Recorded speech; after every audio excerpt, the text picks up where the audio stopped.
लोग हमारा कैमरा लेके आई बोल लिखिए कि पाहुन को साला ने देला। आप लोग के लिए लाइन बोलो। छोने छोने बदले तोहरो मिजाज रजो धोखेबाज रजो उड़नबाज रजो। इनके भेजे जय जी, आपके बहुत प्यारे प्यारे लोग हैं, सब भैया लोग हैं।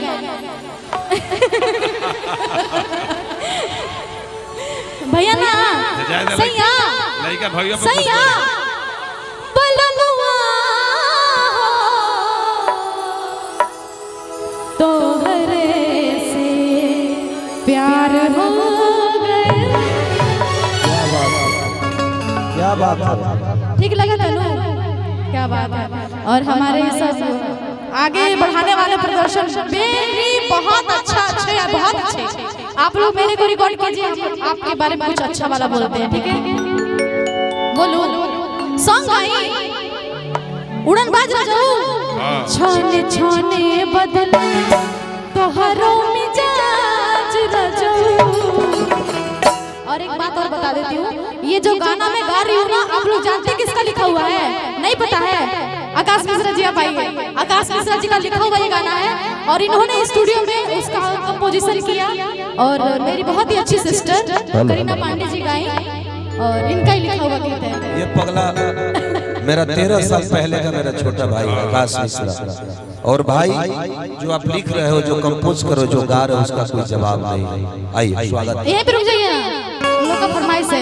छोने छोने बदले तोहरो मिजाज रजो उड़नबाज रजो धोखेबाज रजो। छोने छोने बदले तोहरो मिजाज रजो उड़नबाज रजो धोखेबाज रजो।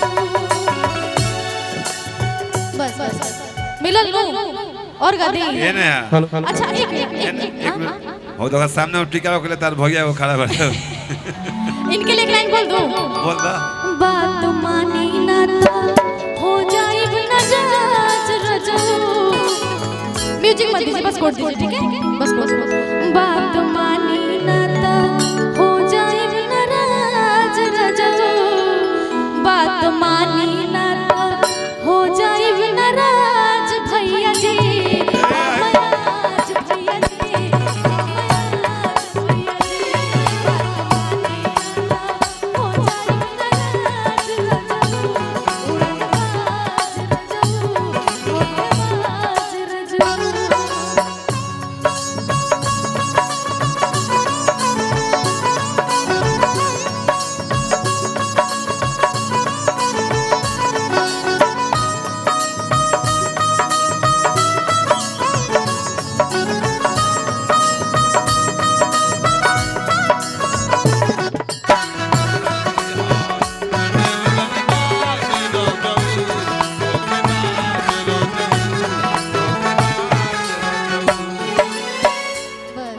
इतना ही धोखा मिलल बा, इतना ही गा सकीला हम। तुम लोग भी खड़ा हो जाओ दीदी का।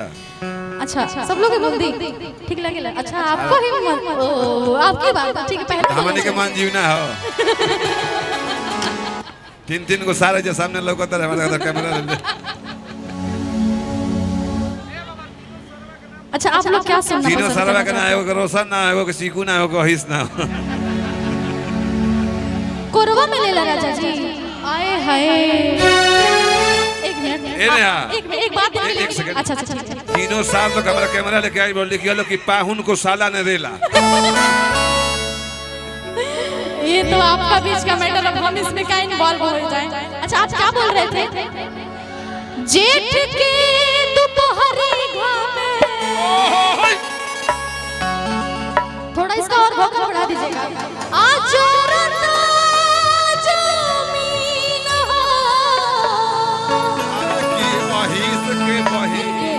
ललकी वाली हाय करिक्की ना निकल गया। हम चुड़ाई ना कराओ। यो गा दियो जेठ के दोपहरी जरूरत जमीन हो रोशन आहिस के बहन। अच्छा एक मिनट सुनिए, लड़की के बोला है और हम सब चुड़ैल नजर आवत है।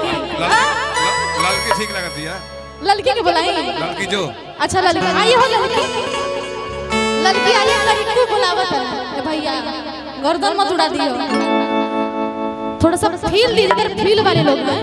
लड़की रोशन के बहन नहीं है।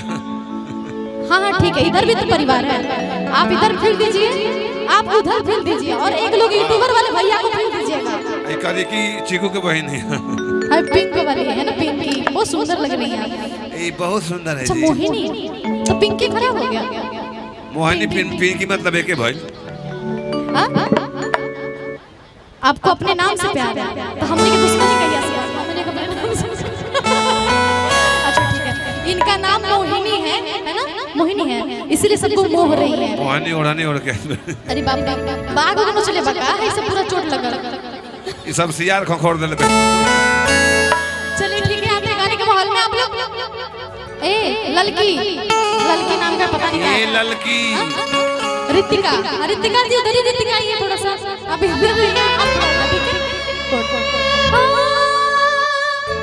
जेठ के दोपहरी घामे। अच्छा उसको बंद करवा दे, ड्रोन वाले भैया। हेलो, वो क्या बोल रहे, थोड़ा सुनिए, ठंडा लगा था, बर्फ गिरा तो कम कर दिया।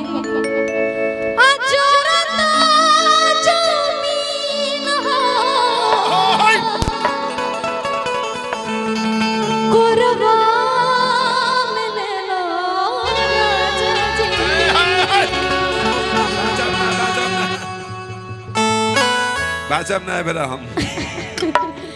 अब ही बानी को मसीन हो, अरे भाइयों के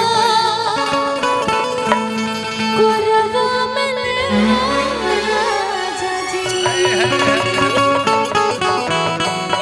आज एक्टिविटी कम कीजिए, मैं बेहोश हो जाऊंगी। अरे भाई तो फीलिंग ना दी हम। हाँ दीजिए, पर इतना टेंशन नहीं। आइए माहौल में मिजाज में, सॉरी, और आप लोग भी झूमिएगा, ठीक है? चलिए कैमरा वाले भैया, एक्शन, रोल कैमरा। जेठ के दोपहरी घामे, अजरता जमीन हो, कोरवा में राजा जी। जेठ के दोपहरी घामे, अजरता जमीन हो, कोरवा में राजा जी। पानी को मसीन हो, कोरवा में राजा जी। पानी को मसीन हो, कोरवा में राजा जी। जेठ के दोपहरी घामे, अजरता जमीन हो, कोरवा में राजा जी। जेठ के दोपहरी घामे, अजरता जमीन हो, कोरवा में राजा जी। पानी को मसीन हो, कोरवा में राजा जी। अब पानी को मसीन हो, कोरवा में राजा जी।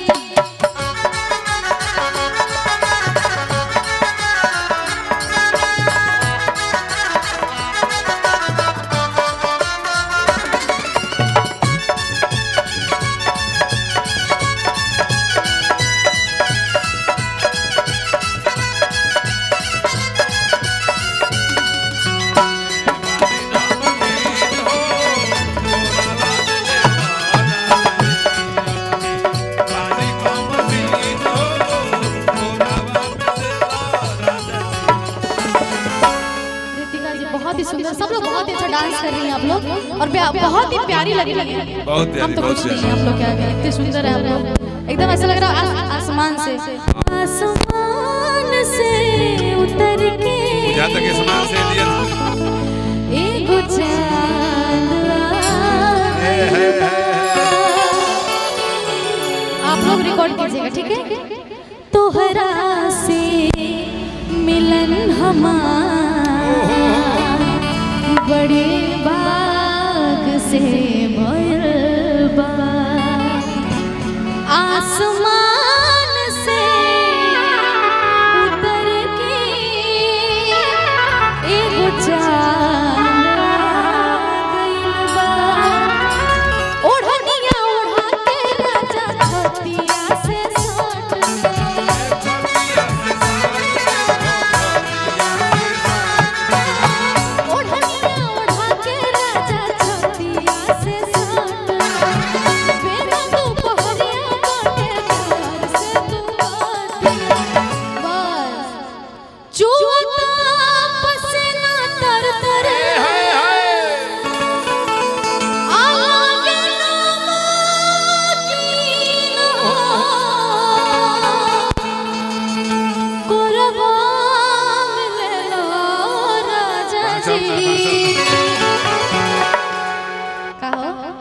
लगा था तू सेटर तुड़ा के भागल बड़ा। लड़का को हाथ से बांचब ना है बेटा। देखिए तो कॉन्फिडेंस में खड़ा है, मतलब घर से भाग के पक्का आया होगा ये। उहे काम करे के है ना, घर से भाग के ला बाबू, घर से भाग के ला। कॉन्फिडेंस एकदम बेहतर है ना बाबू। आज नाच एकदम फ्रंट साइड से देख के जाए। घरे से भागल नहीं के, घरे से बाई में वो भगा दे रे बड़े। अच्छा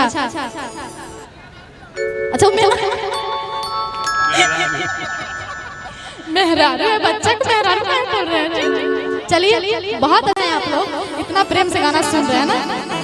अच्छा बहिन है, बहिन असाई सुंदर लगा तो सब बालू से दे धोले वाले।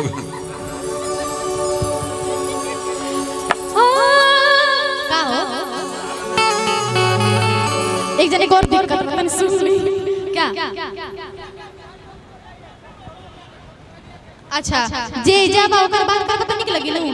अब तहर मेहरारू खोज दे तो निक लगी ना, निक लगी चुआ तो पसना तर लागे नमकीन हो कोरबा ले राजा जी। चुआ तो पसना तर लागे नमकीन हो कोरबा ले पानी को मसीन हो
एक तो लौटते नहीं हुआ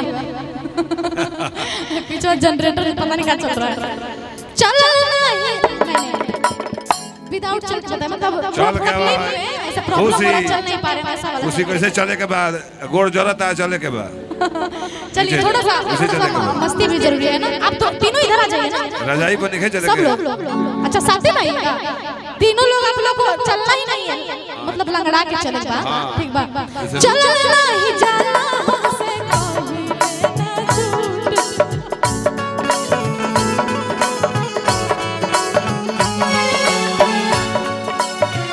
भाई तो बुझा दे रजाई पे दौड़त नहीं चल। ये तो चला नहीं तो देखिए ई प्रॉब्लम बोल वो चलल का है भाई दोनों बुझा दे रजाई में दौड़त नहीं चल। नहीं दारू नहीं पीना है, चलना नहीं है। पुष्पा बन गए तो पुष्पा नहीं होते कमल के फूल लहराता ऐसे। चल नहीं जाना हमसे कहीं लेना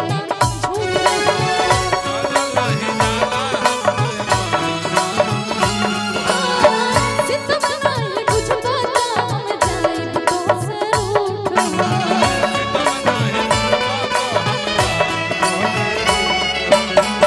ओखे बेखे भइल मनवा, ओखे बेखे भइल मनवा, ओखे बेखे भइल मनवा ते हंसत सीन हो करवा ले राजा जी। हां बोलिए आंखवारी आंखवारी लड़की के बुलाई। ओ देखिए बोल रहे हैं छोटे बाबा की साली है। हाँ भाई सब साली है, क्या करूँ। हाँ न तो आपका सास है का हमारा ये बोल रही बाबा है, सबके वो बाबा है ना, कोई रिश्ता बाबा तो रिश्ता से लेकिन राजी हो गए इस लेकिन के। आपको उधर बहुत प्यारे प्यारे लोग प्यार करने वाले खड़े हैं। अरे तुमको उधर प्यार करने वाले लोग क्यों नहीं जा रही हो। हाँ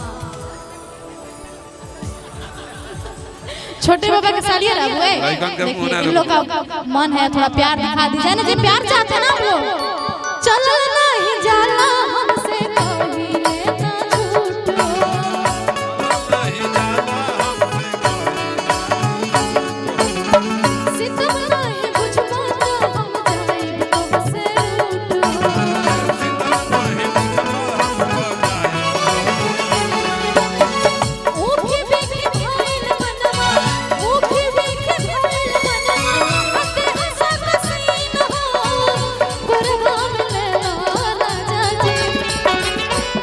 वाली ए भाई हमने के मिजाज खराब कर लो ए खुशी तू हमरा के बारी में चलो बर्दाश्त मेरी नहीं बहुत कर छोटी प्यारी सुंदर सिस्टर है मोहिनी है ना जी हम उठा लेके गए कुंभ के मेला में परुइया बिछड़ल तनी के आपके मिल गेल बानी क्या ए खुशी चलो तनी कुम नहाई जाए तो उठा लो खुशी दीदी का हम मान जाए हम साली मान जाए खुशी दीदी को उठा लेबो तो चली पक्का हम जीजा कहो जियो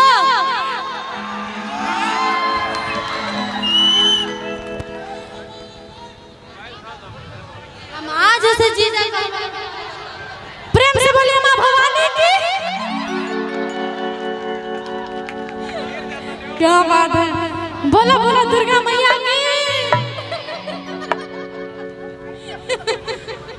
छोटे बाबा की जय बैठ जाइए अब देखिए अब ये मुकर गई नीतीश कुमार चलो नहीं जाना से